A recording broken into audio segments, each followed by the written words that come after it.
chapitre 3.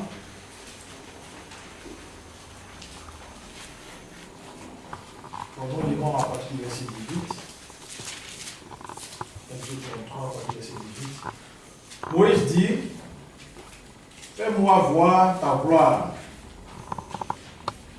L'Éternel répondit, je ferai passer devant toi toute ma bonté, et je proclamerai devant toi le nom de l'Éternel. Je fais grâce à qui je fais grâce, et miséricorde à qui je fais miséricorde. L'Éternel dit, tu ne pourras pas voir ma face, car l'homme ne peut me voir et vivre. L'Éternel dit, voici un lieu près de toi, tu te tiendras dans le rocher. Quand ma gloire passera, je te mettrai dans un creux de rocher, et je te couvrirai de ma main jusqu'à ce que j'ai passé. Et lorsque je retournerai ma main, tu me verras par derrière. Mais ma face ne pourra pas être vue. Le choix de nous. On va ajouter un autre texte dans Matthieu chapitre 26. Matthieu chapitre 26.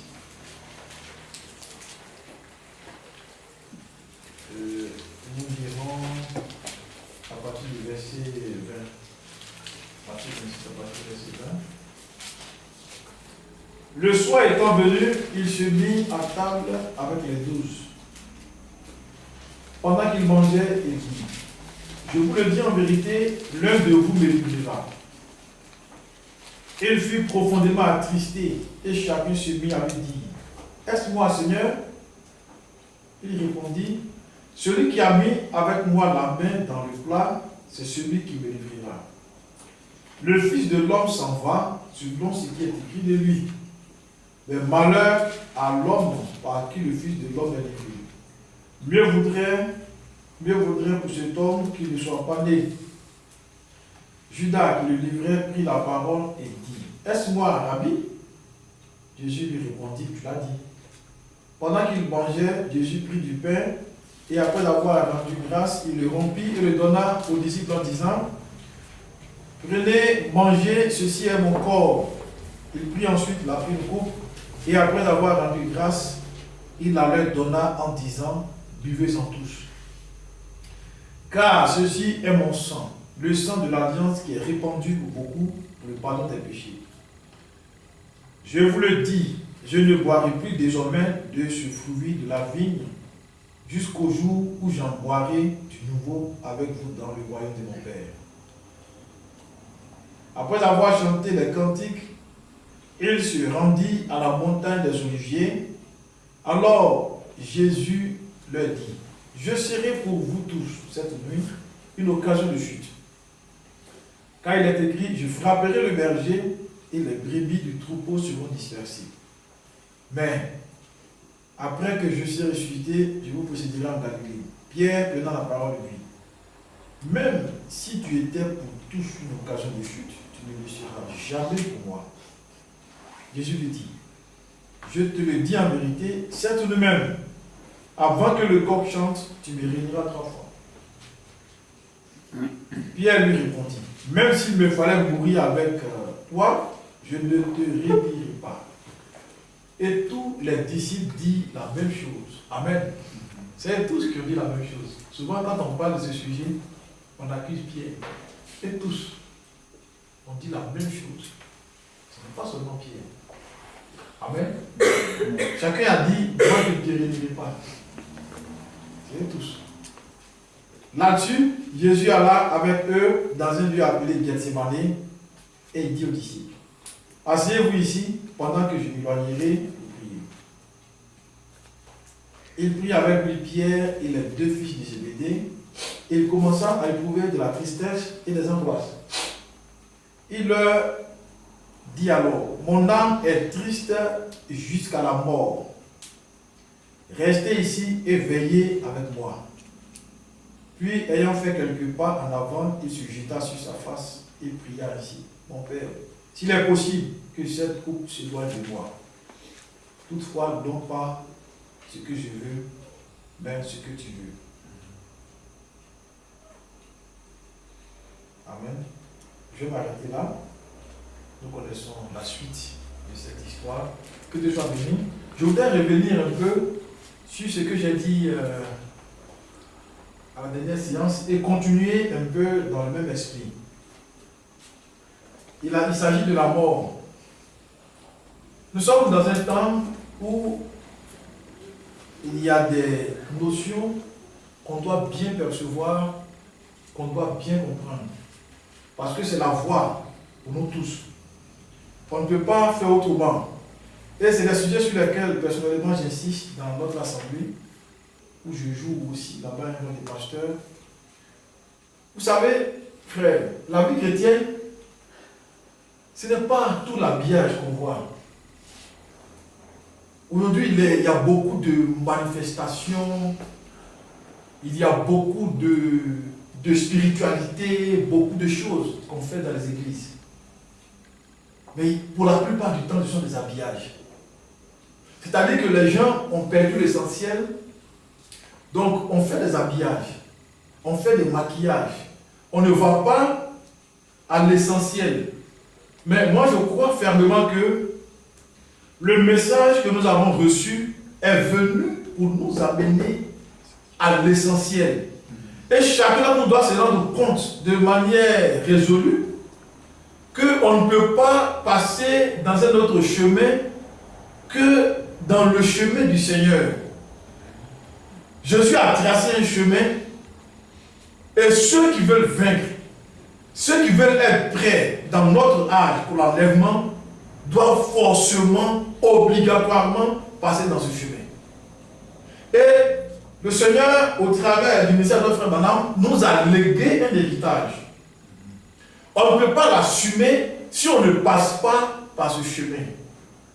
J'ai parlé de l'onction de l'héritage. J'ai parlé de Jacob qui a reçu une onction. Et cette onction était une onction qui assurait l'héritage dans leur famille. Parce que la famille d'Abraham a été une famille particulière. Abraham a eu une famille dans la chair et puis une famille dans l'esprit. Nous sommes dans sa famille selon la foi. Mais il y a aussi la famille dans la chair.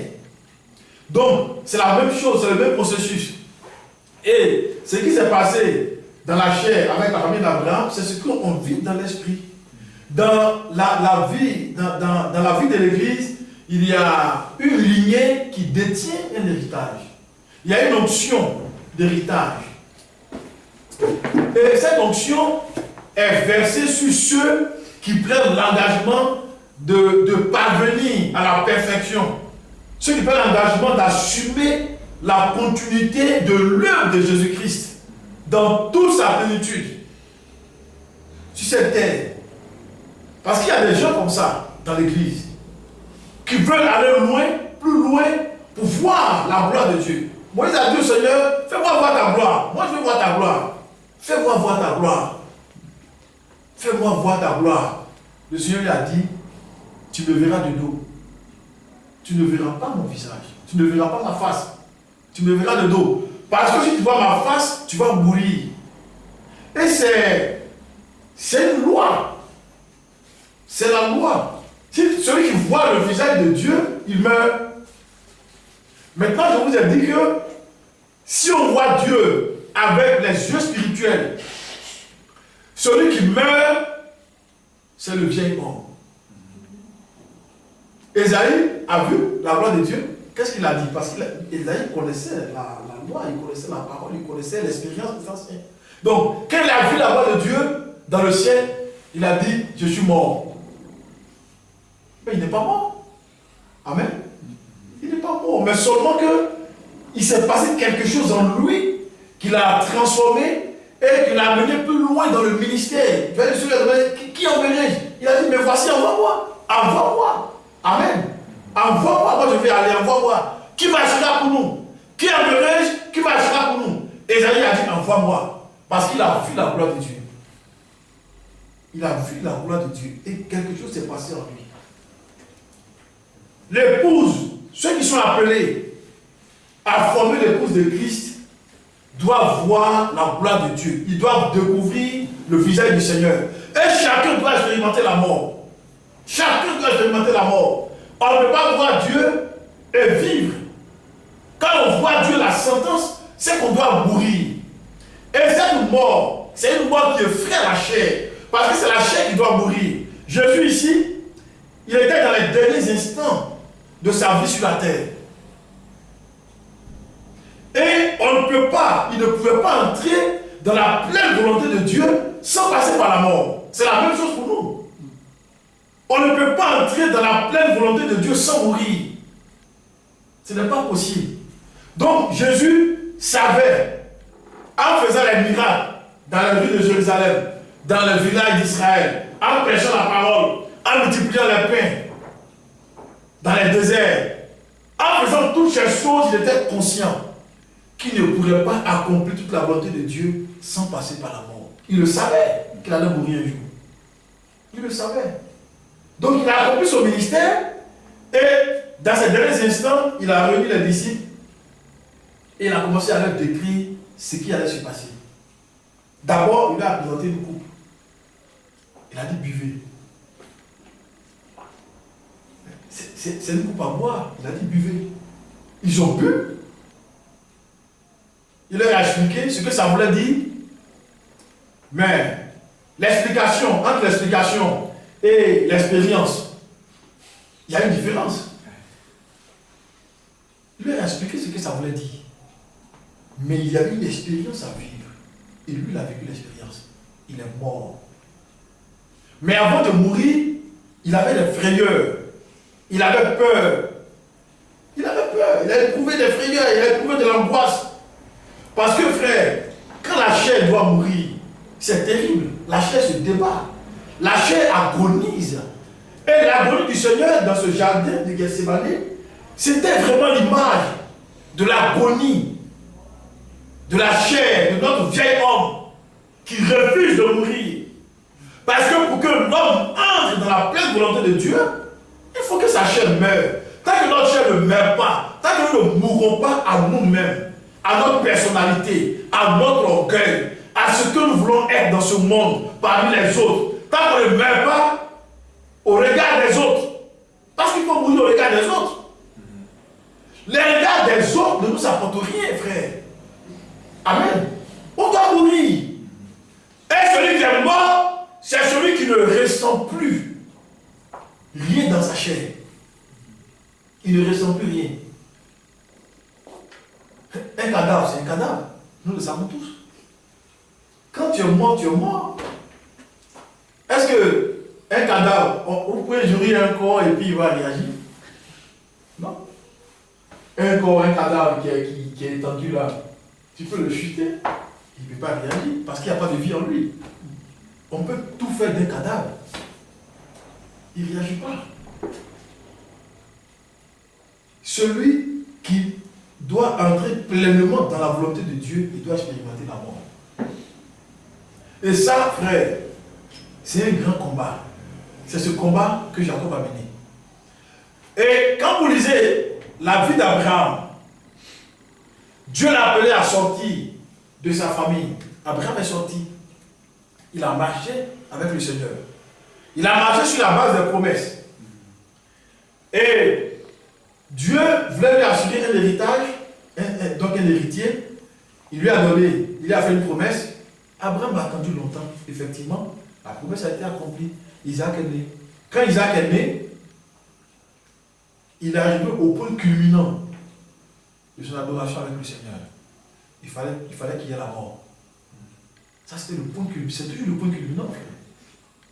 La mort du vieil homme, c'est un processus. Et c'est un processus qui atteint un point culminant. Et quand on arrive au point culminant, il est clair qu'il y a des décisions à prendre. Il est clair qu'il y a une vie de prière à avoir. Il est clair qu'il y a le visage du Seigneur à découvrir. Quand on arrive à ce point culminant, c'est un point de non-retour. Jésus avait la coupe devant lui, il devait boire. Il devait boire. C'est-à-dire qu'il devait accepter d'accomplir la pleine volonté de Dieu dans sa vie. Il devait accepter d'être le Messie que Dieu a voulu qu'il soit. Pour être le Messie, il faut mourir. Tu ne peux pas être le Messie, tu ne peux pas sauver les autres sans mourir. Amen. Et à la fin des temps, je l'ai prêché à Abidjan, Dieu a un peuple de libérateurs. Vous lisez, quand l'Église, disons, quand le peuple de Dieu passe par des moments difficiles, Dieu suscite toujours du milieu de ce peuple des libérateurs. Ça a toujours été ainsi avec Israël.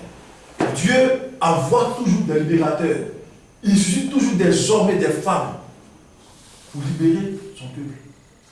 Et dans le temps de l'Église, il faut des libérateurs à l'Église. L'Église a besoin de libérateurs, c'est-à-dire de gens qui sont morts à eux-mêmes. Qui sont morts à eux-mêmes et qui sont devenus spirituels dans toutes les nations, dans toutes les églises, dans toutes les assemblées locales. Il faut qu'il y ait des libérateurs. Des gens qui prennent la décision de mourir à leur vie, de mourir à leur personnalité, de mourir à leur orgueil, de mourir à tout ce qu'ils sont. Pour porter la charge de l'œuvre de Dieu, porter la charge de la prière, de l'intercession, du combat spirituel, afin d'amener le peuple de Dieu dans la victoire de Jésus-Christ. Il faut qu'il y ait des hommes comme ça. C'est comme ça, frère. C'est la parole de Dieu. C'est l'histoire de l'Église. On ne peut pas faire autrement. Mais on ne peut pas être libérateur sans mourir, sans passer par la mort. Et les libérateurs n'ont pas les mêmes voix que les autres. Moïse a eu une voix particulière. Abraham a eu une voix particulière. Jacob, c'était pareil. Tous ceux que Dieu a utilisés dans l'histoire de l'Église, l'épouse est appelée à être une armée de libération. Une armée de libération du reste de l'Église, une armée de libération du monde entier, de la création tout entière. C'est ce qui est écrit. Que toute la création attend la révélation des fils de Dieu.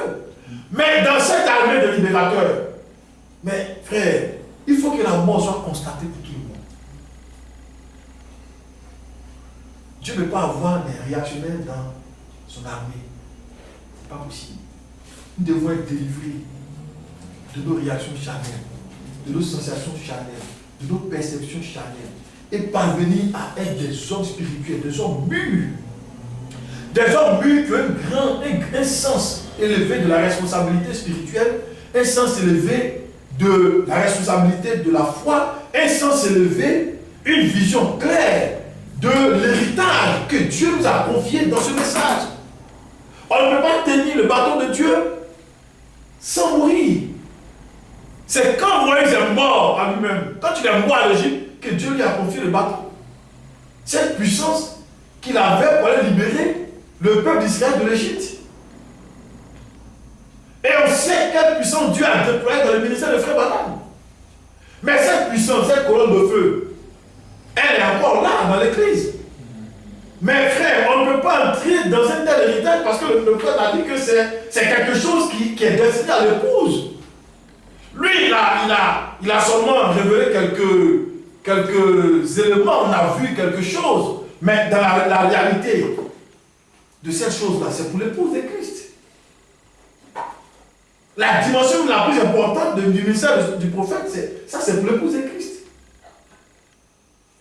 Aujourd'hui, on cherche le nom de William Branham et les gens ne perçoivent pas que nous sommes appelés à faire plus que William Branham. L'épouse est appelée à faire plus que le prophète. La troisième dimension qu'il a vue, le troisième boule, dans laquelle les choses apparaissaient après qu'il ait prononcé la parole, ça c'est pour l'épouse. C'est la partie la plus importante. Ça c'est la révélation de Jésus-Christ. C'est la pleine manifestation du Messie. Mais ça c'est pour l'épouse. C'est pour ceux qui sont ici à Lausanne. C'est pour ceux qui sont en Allemagne, dans toutes les nations. C'est pour nous tous. C'est pour nous que Dieu a fait ces choses-là. Ça c'est l'héritage important, frère. Mais on ne peut pas l'assumer si nous ne sommes pas morts à nous-mêmes. Ce n'est pas possible. On ne peut pas accomplir la pleine volonté de Dieu sans mourir. Et vraiment, dans ce temps, c'est ma prédication. C'est pour ces choses-là que je prie. Et je ne sais pas, mais Dieu comment je peux dire, je ne sais pas comment trouver l'expression. Mais mes yeux sont ouverts davantage sur ces choses-là. Il faut que la mort soit une réalité dans la vie de chacun d'entre nous. Et celui qui est mort, c'est celui qui n'a plus de réaction charnelle. Il est mort à sa personnalité, il est mort à son orgueil, il est mort au regard des autres, il est mort à tout ce qui est autour de lui, et en lui se révèle pleinement la vie de l'esprit. Nous ne devons pas nous contenter de voir le Seigneur de dos. Il a dit à Moïse, tu me verras de dos. Nous, on ne veut pas voir le Seigneur de dos. Parce qu'en Christ, le Seigneur s'est révélé à nous. C'est ce que l'Écriture dit. Que nous qui avons le visage découvert, les Juifs, eux, ils avaient quelque chose qui leur voyait la face, donc ils ne voyaient pas la gloire de Dieu. Mais nous, en Christ, cette chose a été ôtée, donc nous, on peut contempler la gloire du Seigneur. Donc nous, on ne regarde pas le Seigneur de dos. C'est son visage qu'on contemple, c'est sa gloire qu'on contemple. Et cela doit produire sur nous un effet. Le fait, c'est que le vieil homme, la vieille nature qui nous a été transmise par Adam doit mourir. Pour que le nouvel homme soit pleinement manifesté. C'est le nouvel homme qui hérite de la restitution. C'est lui qui hérite de la gloire de Dieu, de la puissance de Dieu, des vertus, des qualités du Christ. C'est le nouvel homme qui hérite ça. C'est lui qui hérite le nouvel homme. Ce n'est pas la chair. La chair ne peut pas entrer dans la gloire de Dieu. Et si nous entrons dans la puissance de Dieu avec la chair, nous mourrons. C'est ce qui est écrit. Qu'on ne met pas le vin nouveau dans de vieilles outres. On met le vin nouveau dans des outres neuves, dans des outres purifiées, préparées. Et le message est venu nous préparer pour entrer dans l'héritage de Christ. C'est pour ça que le message est venu. C'est pour nous préparer. C'est un message de préparation. Pour que nous puissions entrer dans l'héritage du Christ. Dans ce que le Seigneur a légué à l'Église à la fin des temps. Parce que c'est cet héritage-là qui va révéler Jésus-Christ dans les nations en vue de l'enlèvement. Donc, frères, allons vraiment à l'essentiel. Alléluia. Allons à l'essentiel, nous tous. Allons vraiment à l'essentiel. Et l'essentiel, c'est chacun qui doit mener la lutte de Jacob jusqu'à une délivrance totale. Parce que le Seigneur a déjà accompli cette œuvre-là pour nous. Donc, dès l'instant où il a fait, nous avons tous la possibilité d'entrer dans ces choses-là. Il n'y a pas de limite. Personne n'est exclu. Personne n'est exclu. Dieu doit travailler en chacun d'entre nous. Et Jésus, il a chanté des cantiques avec les disciples. Il a mangé avec eux. Il leur a donné des conseils. Il leur a prêché la parole pendant longtemps. Jésus a fait beaucoup de choses. Mais il savait en lui-même qu'il ne pouvait pas entrer dans la pleine volonté de Dieu sans mourir. Et ça, on doit le savoir tous. Que nous ne pouvons pas entrer dans la pleine volonté de Dieu sans mourir. Qu'est-ce que ça veut dire, entrer dans la pleine volonté de Dieu?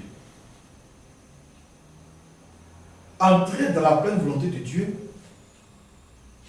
c'est accomplir, prendre la décision d'accomplir pleinement le ministère pour lequel Dieu nous a appelés. Et il faut prendre la décision d'accomplir pleinement le ministère pour lequel Dieu t'a appelé. Quand je parle de ministère ici, je ne crois pas les apôtres, les prophètes, les docteurs, non. En tant que croyant, en tant que chrétien, tu as un ministère dans ton assemblée locale, tu as une participation dans le corps de Christ et tu as une responsabilité vis-à-vis des autres.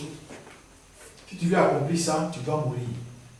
Parce que la chair nous bloque dans ce que nous voulons faire de spirituel. Et quand j'étais ici l'année passée, j'ai prêché sur le repos en Christ, montrant que en nous, il y a une dualité qui doit prendre fin. C'est toujours dans le même esprit que je prêche. Ce n'est pas différent. Il y a une dualité en nous qui doit prendre fin.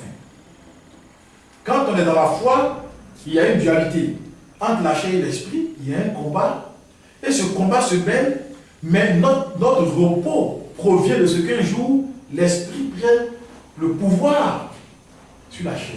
Et pour que l'esprit prenne le pouvoir sur la chair, il faut que la chair meure. Et pour que la chair meure, La Bible dit qu'on doit tuer les actions du corps par l'esprit.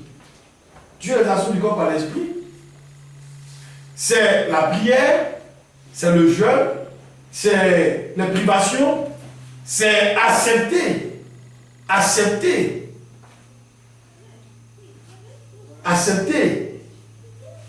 les humiliations, accepter que les autres fassent de nous ce qu'ils veulent, accepter que Dieu fasse de nous ce qu'il veut, accepter que toute la parole de Dieu soit accomplie dans notre cœur. C'est ça qui va nous conduire à la mort. Et c'est comme ça que Jésus a été traité. Jésus a accepté. Il savait sa mission. Jésus-Christ savait sa mission. Alors quand tu sais ta mission, tu dois accepter les conditions de réalisation de ta mission. Et ce n'est pas des conditions faciles. Quand Jésus est venu, il est venu dans un monde hostile à sa personne. Un monde hostile à sa personne. Et actuellement, le monde nous est hostile. Le monde est hostile au Christ. Le monde est hostile à ceux qui portent la parole de Dieu. Le monde est hostile à tous ceux qui veulent vivre la foi normalement. Le monde est hostile. Mais frère, chacun doit accepter les conditions dans lesquelles sa foi se déroule. Et ce sont ces épreuves que nous supportons, auxquelles nous résistons, qui un jour finissent par détruire en nous le vieil homme.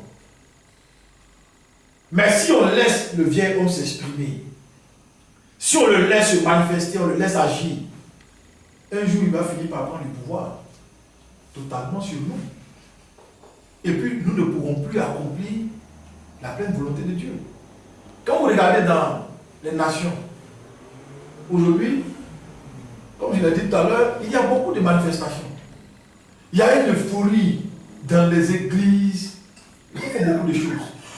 Mais quand vous regardez dans le fond, la qualité de la vie chrétienne n'y est pas. C'est la modernité. C'est la modernité. Pourquoi? Parce que les gens ne sont pas morts à eux-mêmes. Ils n'ont pas été délivrés de la vaine manière de vivre que nous avons hérité de nos parents, que nous avons hérité du monde. Ils n'ont pas été délivrés, ils n'ont pas été libérés. Et si je vais dans les prophéties, vous regardez l'église de Laodicée telle qu'elle a été décrite, c'est une église charnelle. Telle que Laodicée a été décrite, c'est une église charnelle. Ça c'est clair. Mais cette église charnelle de Laodicée, c'est l'église du message. Quand l'écriture dit écrit à l'ange de l'église de Laodicée, ça veut dire écrit à ceux qui ont reçu le message de l'ange de Laodicée. C'est l'église du message. C'est elle qui n'est pas chaude, c'est elle qui n'est pas froide, c'est elle qui est tiède, c'est elle qui dit qu'elle est riche alors qu'elle est pauvre, c'est elle qui n'est pas spirituelle, c'est une église charnelle. Mais regardez aujourd'hui, on le voit, frère. Et le prophète a vu la chute de cette église. Il en a parlé. Et on le voit dans les prophéties, que Laodicée est tombée, elle a chuté. Mais ça, c'est la révélation de la vie charnelle. Je l'ai vu la dernière fois. Parce qu'il n'y a pas la mort. La mort n'est pas constatée. Il n'y a pas la mort. Notre orgueil vit encore. Nos différentes personnalités vivent encore. Vous savez, frère, moi, il est évident que je ne peux pas avoir la même personnalité que mon frère Josias. Non. Parce qu'on n'est pas issus de la même famille. On n'a pas la même civilisation. Par contre, s'il a la personnalité de Christ, que moi je l'ai, à la fin, lui et moi, on a la même personnalité. Parce que Christ nous unit par sa parole et par son esprit, mais c'est la vérité, frère. Amen. Donc, il ne peut pas avoir d'accord et de conciliation tant que, entre les frères en Christ, tant que chacun conserve sa personnalité. Donc, l'unité qui va se faire, l'union parfaite qui va se faire entre le Christ et l'épouse, c'est vraiment pour l'épouse l'union de tous ceux qui ont été délivrés chacun pour sa part de sa personnalité.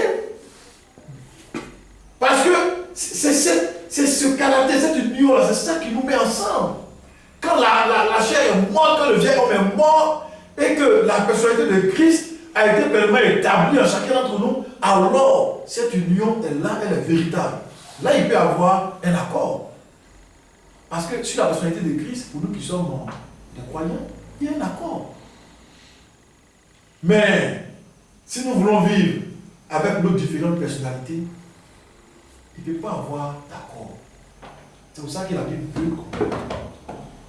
Et c'est vraiment le point culminant. C'est là où nous sommes arrivés. Du point de vue prophétique, on est arrivé là. C'est le point culminant de la marche de l'Odyssée. C'est le point culminant. Quand tu arrives là, il faut que tu meurs. Et le frère a parlé de ces choses quand il a décrit la marche prophétique d'Élie et d'Élisée. Il a dit que Élie allait dans l'enlèvement, son successeur Élisée, que nous sommes. C'est l'église qui est née du message du prophète. Il est typifié par Élisée. Après le départ d'Élie, donc du prophète, c'est lui qui doit assumer le reste du travail. Ah oui. Donc les deux ont marché. Ils ont marché, et ils devaient traverser le Jourdain. Le frère a dit, c'est la mort. C'est le Jourdain de la mort. C'est le point culminant. Ils sont arrivés là. Il fallait qu'ils traversent. Donc quand ils ont traversé, alors, puisque la chair est restée, la chair a été enterrée dans le Jourdain, alors le prophète demande à Élisée, qu'est-ce que tu veux que je fasse pour toi? Demande, qu'est-ce que tu veux que je fasse pour toi? Il lui a dit, je veux la double portion de ton esprit. Amen. Ils ont traversé le Jourdain, il est mort, il est mort. Il est mort lui-même. En ce moment, le manteau d'Élie va lui servir. Ça va lui servir et ça va servir les autres. Il peut assumer l'héritage. Parce que là, il est là. Il peut l'assumer. Il est mort. Donc, c'est le point culminant de la marche. Avant, c'était la même chose. Ils ont marché, lui et le Seigneur, depuis qu'il a quitté ses parents, et ils sont arrivés au point culminant de la marche. Sur le mont Morija. Il lui a dit, va sacrifier ton fils. Bon, il a pleuré, son fils la nuit, et puis le matin, il lui a dit, allons-y. Il faut qu'il y ait la mort pour entrer dans la pleine volonté de Dieu. Isaac devait mourir. Ils sont allés et il a tué son fils.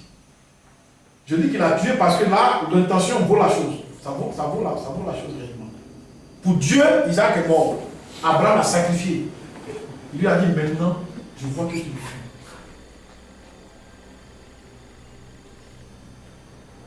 Donc, on peut faire beaucoup de choses. Mais on doit tous comprendre, frère, que Dieu nous a laissé un héritage dans ce message. On doit l'assumer. On doit l'assumer. C'est notre responsabilité. On doit l'assumer. Et dans chaque nation, Dieu a un groupe, il s'est réservé un groupe de croyants qui croient dans cette parole, qui doit assumer l'héritage de Dieu. Notre responsabilité, c'est d'aller jusqu'à entrer pleinement dans la volonté de Dieu. Et ça passe vraiment par un grand sacrifice. Et le grand sacrifice, c'est le sacrifice de notre orgueil, de notre personnalité. C'est le sacrifice de ce que nous voulons être, de ce que nous voulons que les frères pensent de nous. C'est tout ça qu'on doit sacrifier. Et nous en tenir à ce que Dieu veut que nous soyons. Et Dieu veut que nous soyons de faibles plantes.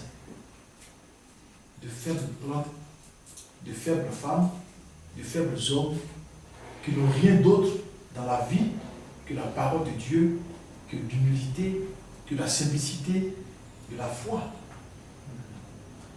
C'est ça les gens faibles. Et Paul l'a dit, en Christ on est faible, on n'est pas fort.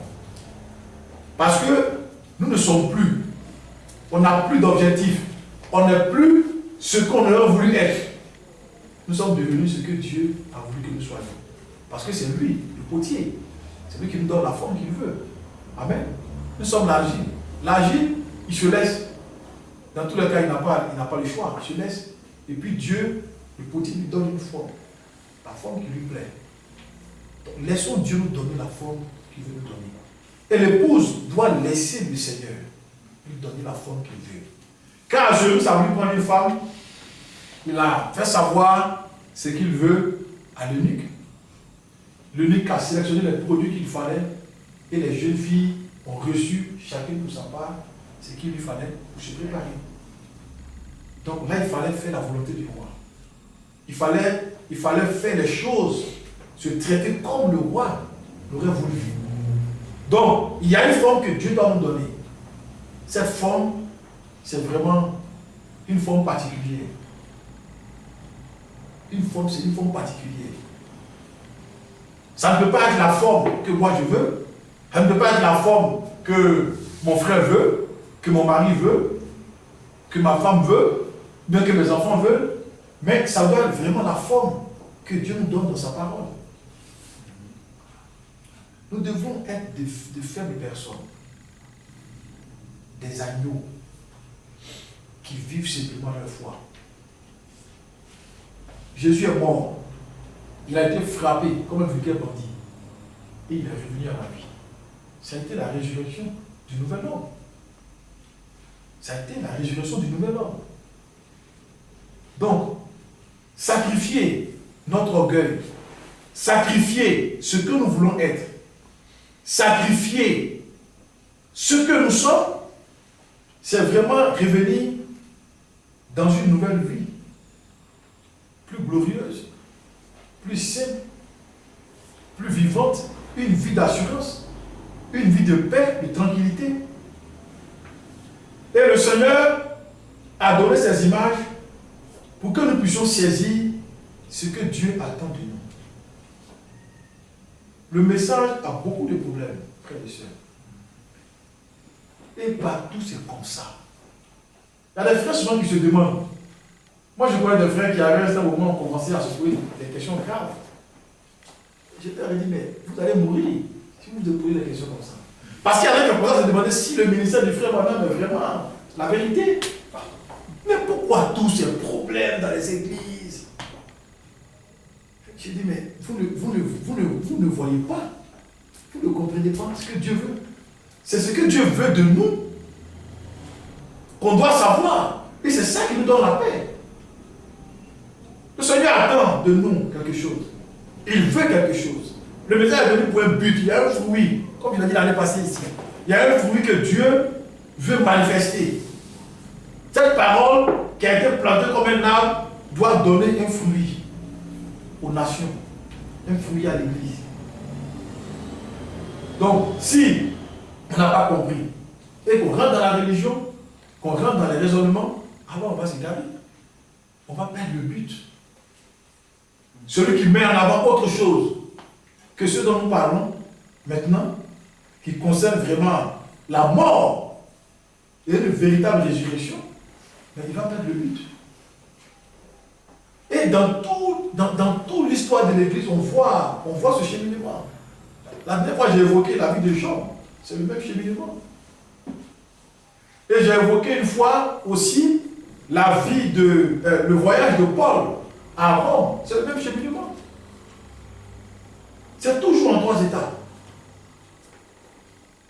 Toujours en 3 étapes. Et la 3e étape, c'est la plus importante, c'est la partie la plus dure.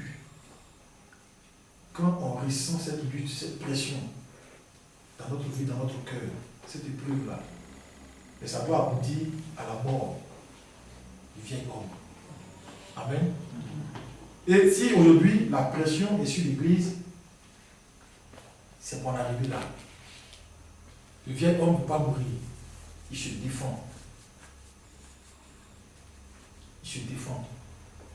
Il se bat pour résister, pour survivre. Mais il doit mourir, frère. Chacun d'entre nous doit parvenir un jour à crucifier sa vieille nature. Pour ne plus réagir. Pour ne plus que le diable trouve en lui de quoi l'exciter. Et c'est une foi. Parce que il faut voir l'objectif pour lequel on est obligé de passer par là. Frère Branham a été brisé par le Seigneur. Il a été brisé. Et il rend le témoignage dans sa vie, dans cette prédication. Il a rendu le témoignage de ce qu'il a souffert. Il a rendu le témoignage de ce qu'il a souffert. Et récemment, j'ai suivi une vidéo du frère Paul, son fils, qui a marché avec lui. Il parlait un peu de la vie de son père. Il y a une chose qui m'a frappé. Alors là, ça m'a frappé. Il a dit que par moment, son père ne savait pas où il se trouvait réellement. S'il était dans des visions ou bien dans la réalité. Il y avait des moments comme ça. Et il pouvait perdre ce contrôle pendant plusieurs heures. Et quand il arrive dans cette dimension, on peut même le prendre sur les strates et l'emmener sans qu'il ne le sache. Et il se réveille dans la voiture. C'est dans la voiture qu'il revient à lui-même, c'est-à-dire dans la voiture. Pendant le retour à la maison, qu'il sort de la vision. Des visions dans cette dimension spirituelle où il se rend compte qu'il est dans sa chair. Pour être un instrument comme ça, il faut que Dieu te brise. Il faut que Dieu te façonne jusqu'à ce que tu ne ressentes plus rien aux flèches de l'adversaire. Parce que Satan nous envoie des flèches empoisonnées pour détruire notre vie, pour détruire notre foi, pour nous tirer en arrière. Mais quand on a expérimenté la mort, alors le diable ne peut plus nous amener ces armes-là. On devient invincible, invulnérable.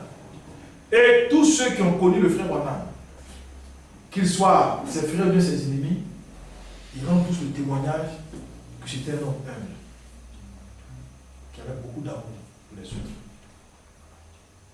Il était humble et il avait beaucoup d'amour pour les autres. Où est-ce qu'il a pris l'amour? Où est-ce qu'il a pris l'humilité? Ce n'est pas les choses qu'il a souffaites. Amen. Ce n'est pas les choses qu'il a souffaites.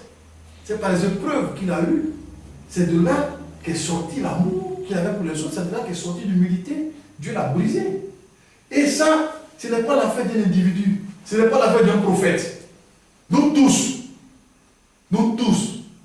nous sommes obligés de passer par là.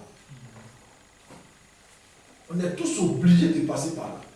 Par l'humilité, par la simplicité.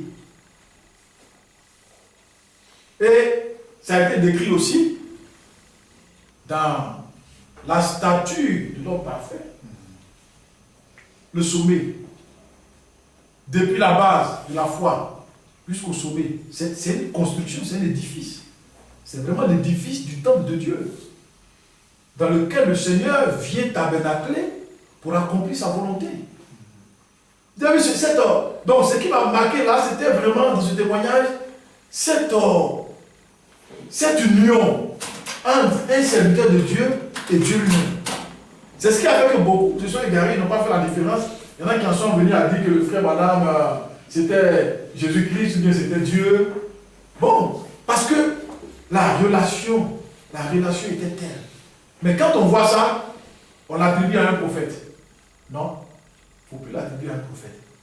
C'est comme ça que Dieu veut être avec toi. Amen. Chacun d'entre nous. C'est comme ça que Dieu veut être avec nous. C'est cette union-là que le Seigneur recherche. Et c'est le but du message. Si on l'applique au prophète et qu'on reste là, on devient idolâtre. On devient idolâtre. Et parmi nous, il y a beaucoup d'idolâtres. Parce que c'est de ça qu'il parle à tout moment. Mais il ne s'agit plus de lui, il est mort, le frère Branham. Il s'agit de nous. Cette union-là, ce lien-là, Dieu veut ça avec chacun d'entre nous. Donc ce n'est plus l'affaire d'un prophète. Le prophète est mort. C'est chacun qui doit poursuivre ce but, cet objectif-là. Parce que l'épouse de Christ doit avoir une union parfaite avec lui. Et ça aussi, ça a été l'objet d'une prédication. L'union invisible de l'épouse et de l'époux. Amen. C'est l'union d'un seul caractère, d'une seule personnalité, l'union d'une puissance, l'union d'un seul objectif, l'union d'une mission, d'un ministère glorieux pour libérer les nations, l'union pour un mariage qui commence ici et qui va atteindre son point culminant aux noces de l'agneau. C'est une union parfaite entre nous et le Seigneur. Ça doit se produire, mais au moment où ça se produit, le vieil homme n'est plus. Il n'est plus, il est mort. Donc chacun d'entre nous doit travailler à crucifier le vieil homme, à détruire ses œuvres. Le combat, comme je l'ai dit, ce n'est pas contre un frère, ce n'est pas contre un serviteur de Dieu, ce n'est pas contre une église, ce n'est pas en nous éloignant les uns des autres qu'on va mener ce combat. Ce n'est pas ça. Le diable, bon, lui, il cherche à éloigner les frères, à les séparer, à les diviser. Mais ce n'est pas en faisant ça qu'on va mener ce combat. Le mal, il est en nous. Amen. Le mal est en nous, il n'est pas chez les autres. Le mal est en nous. C'est comme un cancer qu'on a en nous. Et puis bon, au lieu de chercher à en guérir ou bien à l'extirper, on se dit, bon, mais peut-être en allant vivre dans le désert seul, on va réussir à guérir ce cancer-là. Non. C'est pas en nous éloignant. Souvent, on voit le frère, il s'éloigne. Ah non, frère, tu sais, moi, ce frère-là, je ne veux plus avoir affaire à eux parce que. Ça ne règle aucun problème. Ça ne règle aucun problème. Ça, c'est rétrogradé. Ça, c'est rétrogradé, ça n'en a rien. Jésus ne s'éloignait pas des gens. Ce sont les gens qui s'éloignaient de Jésus. Amen. Quand il est venu rassembler. C'est ce que l'Écriture dit. Il est venu rassembler. Mais les gens s'éloignaient de lui. Pourquoi? Parce que, bon, ils ne voulaient pas avoir communion avec lui. C'est la même chose. Quand le vrai homme est mort et qu'il n'y a plus de réaction, on ne s'éloigne pas des autres. C'est peut-être les autres qui s'éloignent de nous. Parce que, bon, ils ne peuvent pas. Ils ne sont pas délivrés, donc ils s'éloignent. Mais celui qui est délivré, il ne s'éloigne pas des gens. Et partout. C'est comme ça. Les frères pensent qu'en s'éloignant des uns des autres, on va régler le problème. Mais c'est faux. Ça, c'est pas la parole de Dieu, c'est faux. La parole de Dieu, vous voyez, même je reviens à l'histoire de Jacob. Pourquoi il s'est éloigné de son frère? Pourquoi? Mais il ne pouvait pas rester là. Parce qu'il était un roi Jacob. Amen. Il ne pouvait pas rester là. Ça allait être tout le temps de combat. Il s'est éloigné. Mais quand le Seigneur l'a rencontré et qu'il est devenu Israël, bon, il est venu. Amen. Voilà. Donc ce n'est pas l'éloignement qui règle le problème dans la réalité. S'il était Israël, il ne serait pas parti d'Israël nulle part. Mais Dieu a dû travailler de part et d'autre. Il a dû chacun d'entre nous. Donc moi je crois que au fur et à mesure que notre personnalité va tourner, le rassemblement, l'union entre les frères et sœurs de l'Église, ça va se faire. Amen. Ça va se faire. Quand nous aurons la même personnalité, quand on va partager ensemble la personnalité du Christ qu'on a reçu en héritage, alors nous serons plus à l'aise ensemble. Mais tant que la chair se manifeste, tant que la chair n'est pas morte, c'est difficile. Donc chacun doit avoir vision, orientation spirituelle de détruire son caractère, son orgueil, sa personnalité. La personnalité, c'est ce qui nous caractérise. Et le vieil homme, le jeune homme par exemple, je pense que j'ai évoqué aussi cette histoire ici, le jeune homme riche, quand il était venu voir Jésus, il a dit, qu'est-ce que je dois faire de bon pour quitter la vie? Qu'est-ce que je dois faire de bon? Parce qu'il savait qu'il fallait faire quelque chose de bon. Jésus lui a dit, bon, mais tu connais la loi. Tu connais la loi. Observe la loi et tu auras la vie. Il a dit, moi j'ai déjà observé la loi.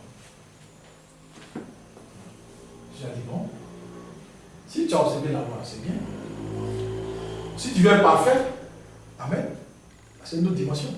Si tu veux être parfait, si tu veux assurer mon héritage, si tu veux passer par la voie que j'emprunte, si tu veux boire la coupe que je vais boire, cette coupe qu'il a bu à Gethsémani, si tu veux boire de cette coupe, alors va, vends tes biens, et ce que tu vas récolter, distribue-le aux pauvres, viens et suis-moi. Voilà ce qu'il devait faire de bon pour être un homme parfait. Mais il avait construit sa personnalité autour de son argent, autour de sa richesse. Il ne pouvait pas abandonner ça. Amen. Il y en a qui ont construit leur personnalité autour de leur argent, autour de leur situation sociale, autour de leur réussite dans la société, autour de ses biens, de son rang, enfin, je ne sais pas, mais il y a toujours quelque chose qu'on fait là on se construit une personnalité dans la vie quand même. Donc lui, il avait bâti sa personnalité autour de ça. Donc quand le Seigneur lui a dit de vendre ça, s'il vendait tout ce qu'il avait, s'il distribuait tout son argent, il se retrouvait à zéro. Il n'avait plus rien. Alors que les gens le considéraient à cause de son argent, à cause de sa position sociale.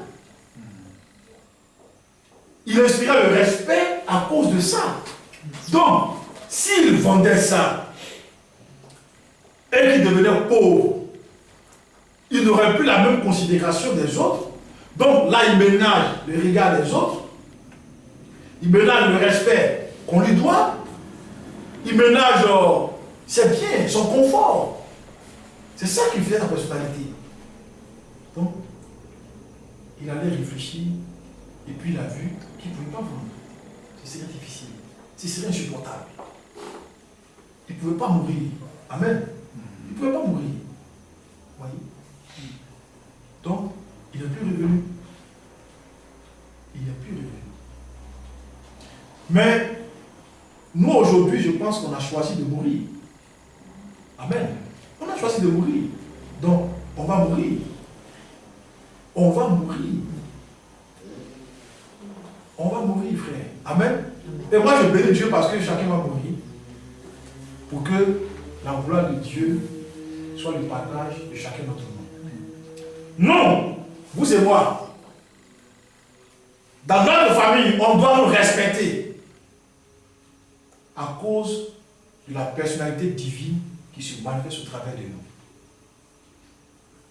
On doit inspirer le respect dans la famille, dans l'église, dans le lieu de travail, dans notre environnement, à tous les niveaux, on doit inspirer le respect.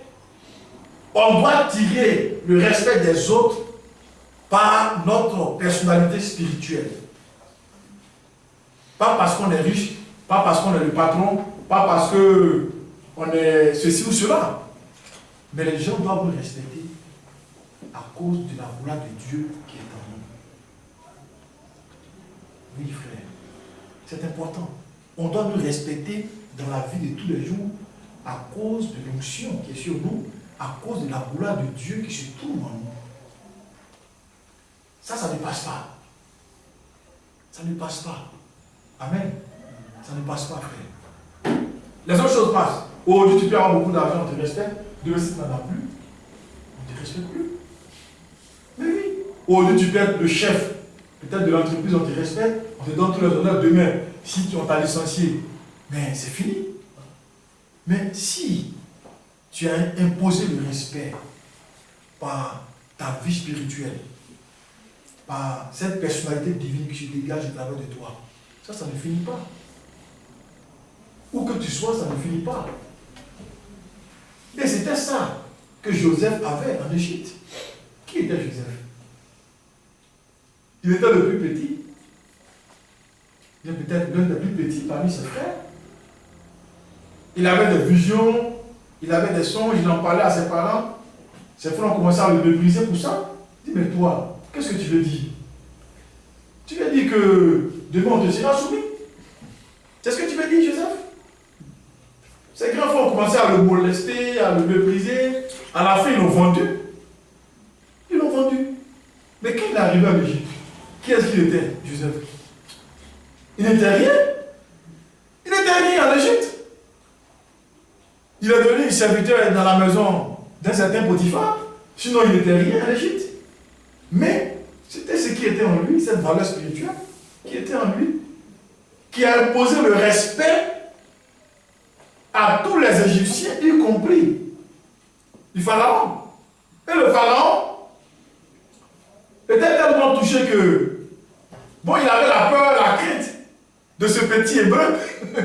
Oui, frère, c'est des choses, moi, quand je vois, ça me donne la joie. Amen. De savoir que ce monde-là peut nous respecter, pas parce qu'on a de l'argent, pas parce qu'on est grand, mais parce que nous avons en nous une vie.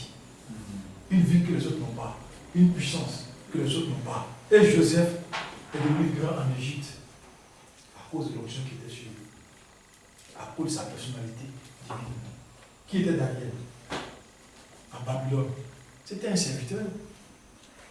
un serviteur du Pharaon, de Nebuchadnezzar. C'était tout.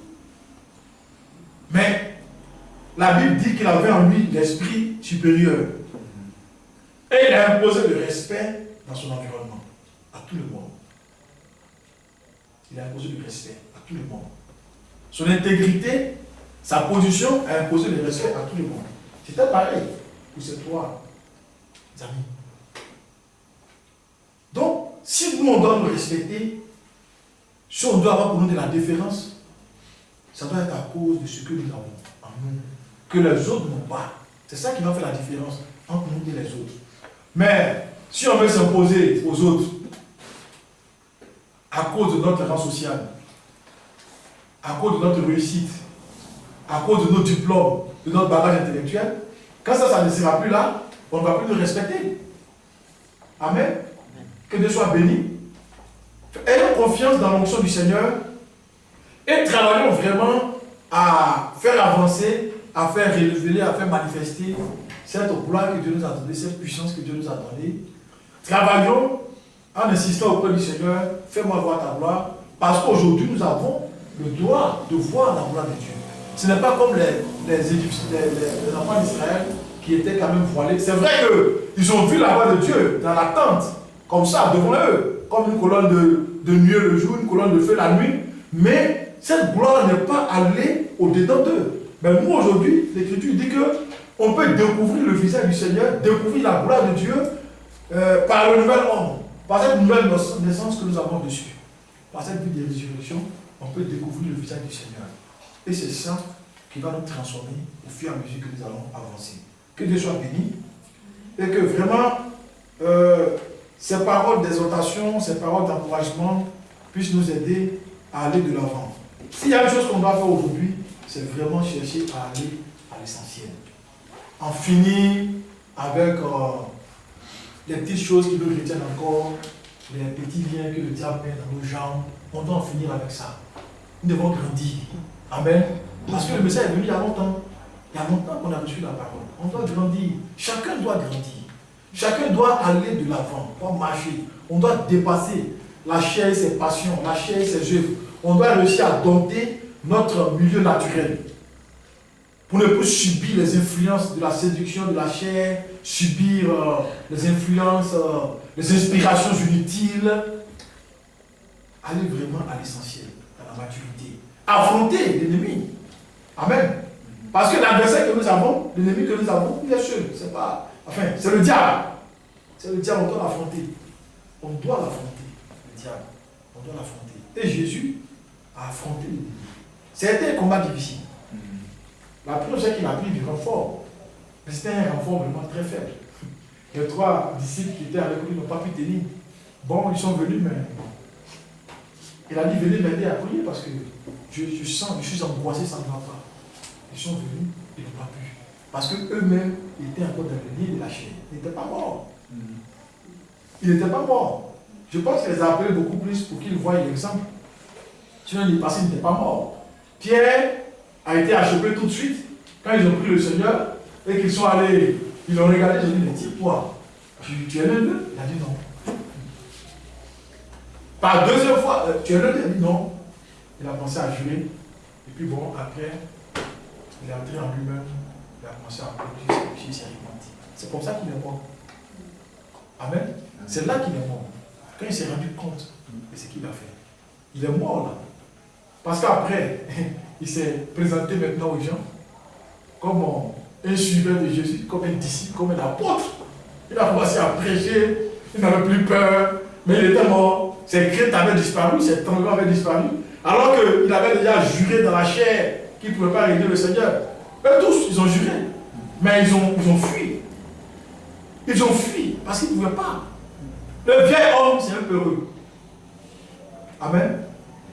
Le vieil homme, c'est un peureux. Jacob avait peur comme ça de rencontrer son frère parce qu'il ne savait pas. C'est qu'allait être sa réaction. Le vieil homme, c'est un peureux.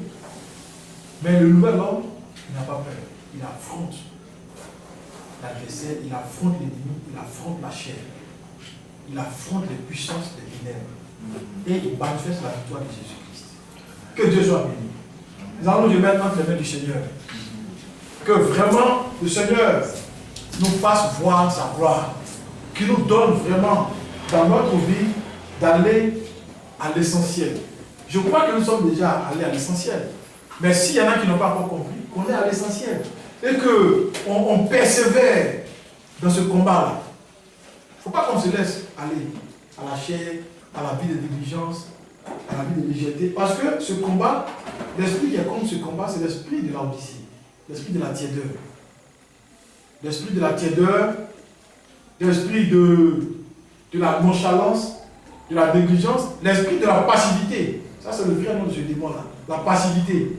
Un passif, c'est celui qui n'a envie de rien faire. Il voit ses problèmes.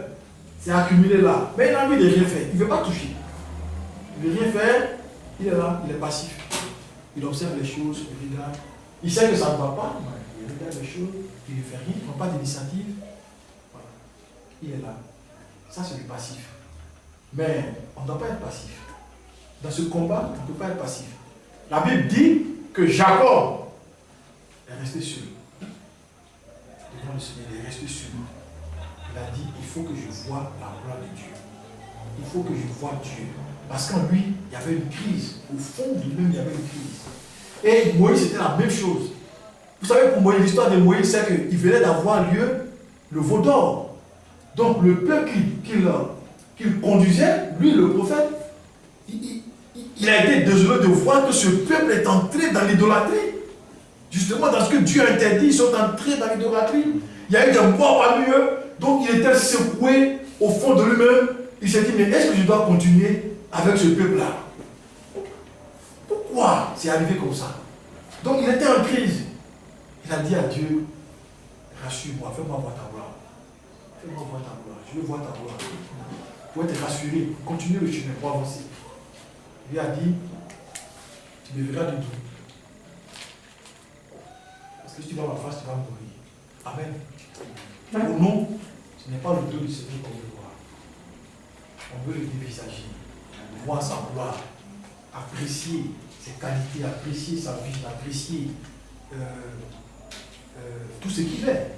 Et aspirer vraiment à posséder ces choses-là. Que Dieu nous bénisse. On va se mettre en train du Seigneur.